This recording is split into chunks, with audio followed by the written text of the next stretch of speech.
Welcome. My name is Michelle Flournoy. I'm the president and co-founder of the Center for New American Security. And on behalf of the whole CNAS team, it's my pleasure to welcome you this evening to Admiral Mike Mullen's first public address as chairman of the Joint Chiefs of Staff.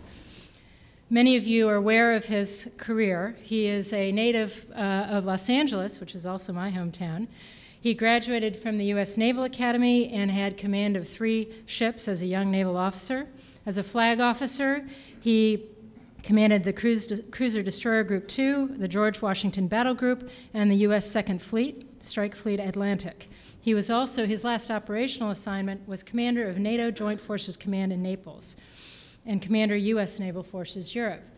He has served in a number of senior positions on the Navy staff and in OSD, and prior to becoming chairman, he was the 28th Chief of Naval Operations.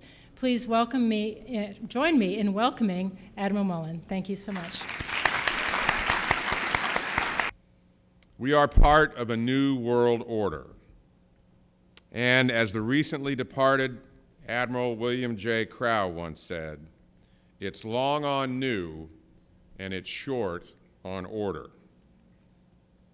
This new era demands we ask hard questions, seek new answers, engage in new debate, explore new military strategic thinking, develop alternative options, come up with new solutions to long-standing problems, and dream up innovative ideas to address these challenges.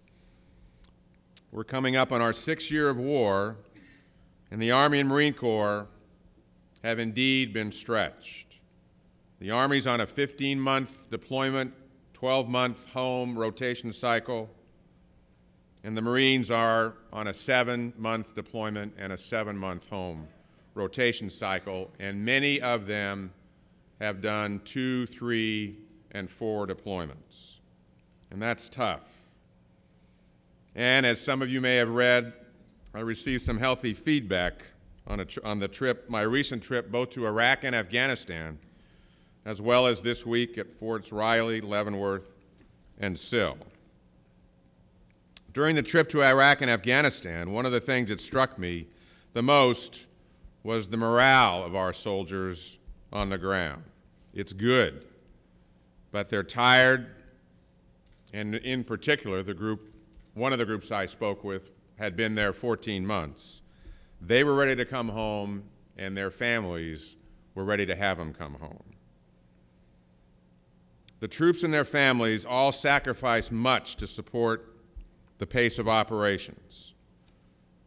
But their resilience does have limits, and we need to be mindful of that. Are the ground forces broken? Absolutely not.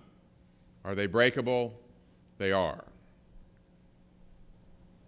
And I will do everything I can to prevent them from breaking. General Casey has said that he needs to move from 15-month deployments and 12 months of dwell time to 12-month deployments and 15 months of dwell time as rapidly as he possibly can. We need to get to 1-to-1, 12 and 12, and get through that, and really move to the 1-year deployment and 2 years back. Clearly that's driven right now by our operational requirements. And we are still very much in the mission accomplishment mode. We have a mission to accomplish, and we have to take all of this into consideration in balancing the risks that are associated with the mission as well as with the force. And in this era of persistent engagement and conflict, I don't see our global responsibilities diminishing anytime soon. In fact, given the potential for regional instability throughout the world, I see our military's missions expanding, not contracting. And we need the resources to remain capable of defending our national interests globally. Compared to defense expenditures during World War II, the Korean War, the Vietnam War, the Reagan buildup, even the Gulf War in '91, Our defense budget as a percentage of GNP is at its lowest and projected to decline.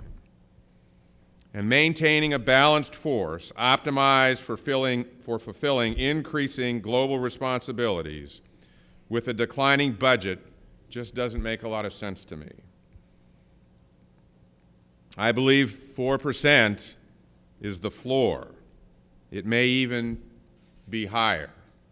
I was asked twice this week, interestingly enough, about the possibility of a peace dividend. I just think we need to be very careful about that as we move forward in a world that's going to be very dangerous, very uncertain, and very unpredictable for the foreseeable future.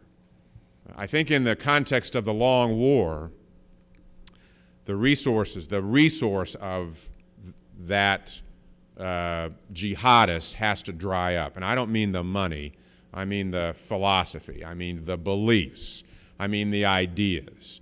And to me, that's a tough one to get at, and I understand that. But that really is I believe, a very important part of the answer in the long run. And that is if you made me pick one deterrent that would address the challenge you just described, that would be it.